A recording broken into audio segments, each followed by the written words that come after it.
अथ सप्तदशोऽध्यायः 17वां अध्याय।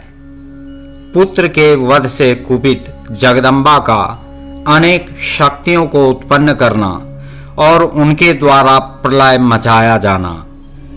देवताओं और ऋषियों का स्तवन द्वारा पार्वती को प्रसन्न करना।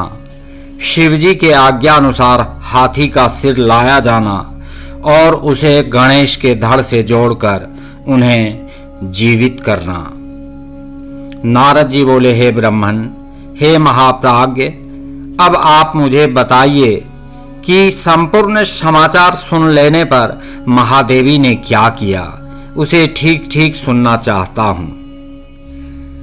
ब्रह्मा जी बोले, हे मुनि श्रेष्ठ, उसके बाद जगदम्बा का जो चरित्र हुआ उसे अब मैं संपूर्ण रूप से कह रहा हूं, सुनिए।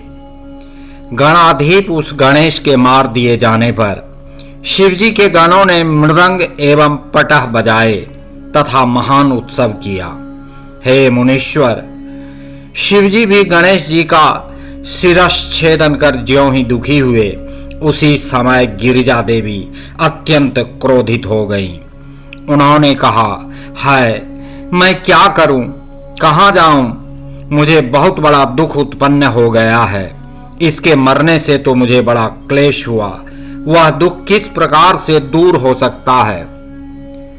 सभी देवताओं तथा गणों ने मेरे पुत्र को मार डाला है, अतः मैं उनका नाश कर दूंगी अथवा प्रलय कर दूंगी। इस प्रकार दुखी हुई उन सर्वलोक महेश्वरी ने उसी क्षण कुपित होकर करोड़ों शक्तियों को उत्पन्न किया। तेज से जाज्वल्यमान उन उत्पन्न हुई शक्तियों ने जगदम्बा पार्वती को नमस्कार कर कहा, हे माता, आज्ञा दीजिए। हे मुनीश्वर, यह सुनकर शंभु की शक्ति महामाया प्रकृति ने क्रोध में भरकर उन सभी शक्तियों से कहा। देवी बोली, हे शक्तियों, हे देवियों, तुम सब मेरी आज्ञा से प्रलय कर डालो। इसमें आप सभी को विचार नहीं करना चाहिए। हे सखियों, तुम लोग देवता, ऋषि, यक्ष, राक्षस और अपने तथा दूसरे सबको हठपूर्वक खा डालो। ब्रह्मा जी बोले, तब पार्वती की आज्ञा पाते ही वे सभी शक्तियां क्रोध में भरकर देवता आदि सभी का संहार करने के लिए उद्यत हो गई। जिस प्रकार अग्नि तृणों का संहार कर देती है, उसी प्रकार वे समस्त शक्तियां भी संहार करने लगी। शिव के गणाधीप विष्णु, ब्रह्मा, शंकर, इंद्र, यक्षराज, स्कंद अथवा सूर्य आदि का वे निरंतर संहार करने लगी। जहां जहां दृष्टि जाती वहां वहां केवल शक्तियां ही दिखाई पड़ती थीं।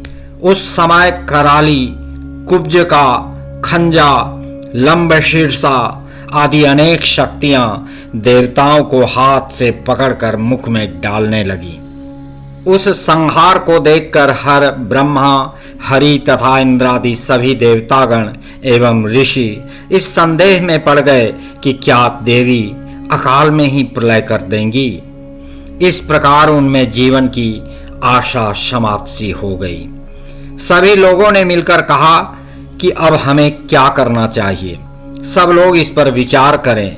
इस प्रकार परस्पर विचार करते हुए वे कहने लगे, यदि गिरिजा देवी प्रसन्न हो जाएं तो शांति हो सकती है, अन्यथा करोड़ों उपायों से भी शांति संभव नहीं है। अनेक प्रकार की लीलाओं को करने में प्रवीण शिवजी भी सबको मोहित करते हुए लौकिक गति का आश्रय लेकर दुख में पड़ गए।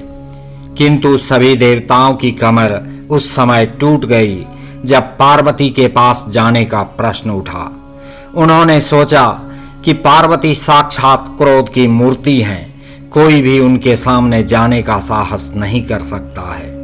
हे मुने, उस समय देवता, दानवगण, दिक्पाल, यक्ष, किन्नर, मुनि, विष्णु, ब्रह्मा एवं महाप्रभु शंकर आदि तथा अपना पराया कोई भी गिरिजा के सामने खड़ा होने में समर्थ नहीं हुआ।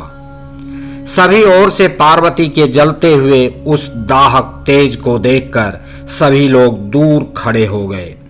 हे मुने, उसी समय दिव्य दर्शन वाले आप नारद देवगणों को सुखी करने वहां पहुंच गए। पास आकर मुझ ब्रह्मा, विष्णु तथा शंकर को प्रणाम कर सबके साथ मिलकर आप कहने लगे कि सोच विचार कर ही कोई काम करना चाहिए। उसके बाद सभी देवताओं ने आप महात्मा के साथ मंत्रणा की कि इस दुख की शांति किस प्रकार होगी।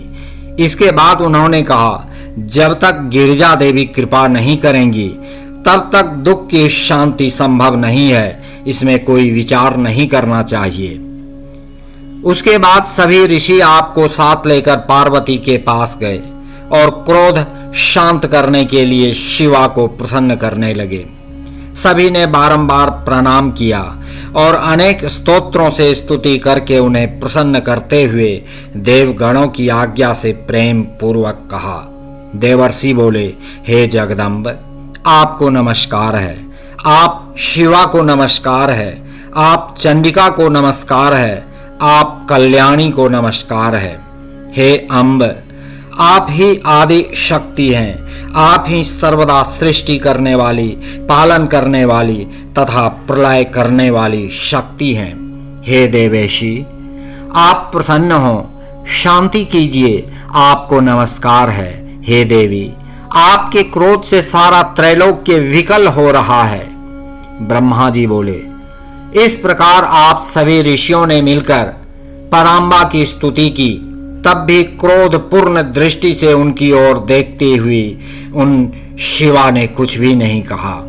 पुनः सभी ऋषियों ने उनके चरण कमल को नमस्कार कर परम भक्ति से हाथ जोड़कर धीरे से शिवा से कहा।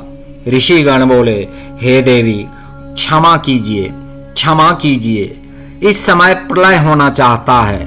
हे अंबिके, आपके स्वामी यहीं पर स्थित हैं, देखिए देखिए हम कौन हैं, ये ब्रह्मा विष्णु आदि देवता कौन हैं। वस्तुतः हम सब आपकी प्रजाएं हैं और हाथ जोड़कर खड़े हैं। हे परमेश्वरी, हम सभी का अपराध क्षमा कीजिए। हे शिवे, सभी लोग व्याकुल हैं, अतः इनकी शांति कीजिए। ब्रह्मा जी बोले, ऐसा कहकर सभी ऋषिगण अत्यंत दीनता से व्याकुल हो अंबिका के सामने हाथ जोड़े हुए खड़े रहे। इस प्रकार उनका वचन सुनकर चंडिका प्रसन्न हो गईं और करुणार्द्र चित्त हो ऋषियों से कहने लगी। देवी बोली, यदि मेरा पुत्र जीवित हो जाए और तुम लोगों के बीच प्रथम पूज्य हो तो यह संहार नहीं होगा। यह आज से सबका अध्यक्ष हो जाए और यदि तुम लोग उसे ऐसा कर दो तो लोक में शांति हो सकती है, अन्यथा तुम लोगों को सुख की प्राप्ति नहीं होगी। ब्रह्मा जी बोले, भगवती के द्वारा इस प्रकार कहे जाने पर आप सभी ऋषियों ने आकर के देवगणों के समीप जाकर उन देवताओं से सारा वृत्तांत निवेदन किया। तब यह सुनकर दुखित इंद्रादि सभी देवगणों ने हाथ जोड़कर प्रणाम करके इस वृत्तांत को शंकर से निवेदित किया। यह सुनकर शिवजी ने भी देवताओं से कहा, हम लोगों को भी वही करना चाहिए जिससे सारे संसार का कल्याण हो। अतः आप लोग उत्तर दिशा की ओर जाइए और सर्वप्रथम जो मिले उसका सिर लाकर इसके धड़ में जोड़ दीजिए। ब्रह्मा जी बोले। तदनंतर शिव की आज्ञा पालन करने वाले देवताओं ने ऐसा ही किया। गणेश जी का शरीर लाकर विधि पूर्वक उसका प्रक्षालन करके उसकी पूजा कर वे उत्तर दिशा की ओर चल दिए। वहीं पर उन्हें सर्वप्रथम एक दांत वाला हाथी मिला। तब उसी का सिर लेकर उन्होंने गणेश के शरीर में जोड़ दिया। सिर जोड़कर सभी देवताओं ने ब्रह्मा, विष्णु तथा शंकर को प्रणाम करके यह वचन कहा, आपने जैसा कहा था वैसा हमने किया। अब इसके बाद जो कार्य शेष हो उसे आपको करना चाहिए। इसके बाद शिव के गण तथा देवता सुखपूर्वक सुशोभित हुए पुनः शिवजी ने जैसा कहा वैसा ही उन लोगों ने पालन किया। तब ब्रह्मा विष्णु आदि देवगण अपने प्रभु निर्गुण ब्रह्म ईश्वर शिव को प्रणाम करके उनसे बोले, जिस प्रकार हम महात्मा लोग आपके तेज से उत्पन्न हुए हैं, उसी प्रकार आपका तेज वेद मंत्रों के प्रभाव से इस शरीर में प्रकट हो जाए। इस प्रकार उन लोगों ने शिवजी का स्मरण करके मंत्र के द्वारा अभिमंत्रित उत्तम जल को गणेश के शरीर पर छिड़का। उस जल के स्पर्श मात्र से ही वह बालक शिवजी की इच्छा से चेतना युक्त हो जीवित हो गया और सोए हुए की भांति उठ बैठा। वह सुभग अत्यंत सुंदर हाथी के मुख वाला, लाल वर्ण वाला, प्रसन्न मुखमंडल वाला, अत्यंत तेजस्वी तथा मनोहर आकृति वाला था।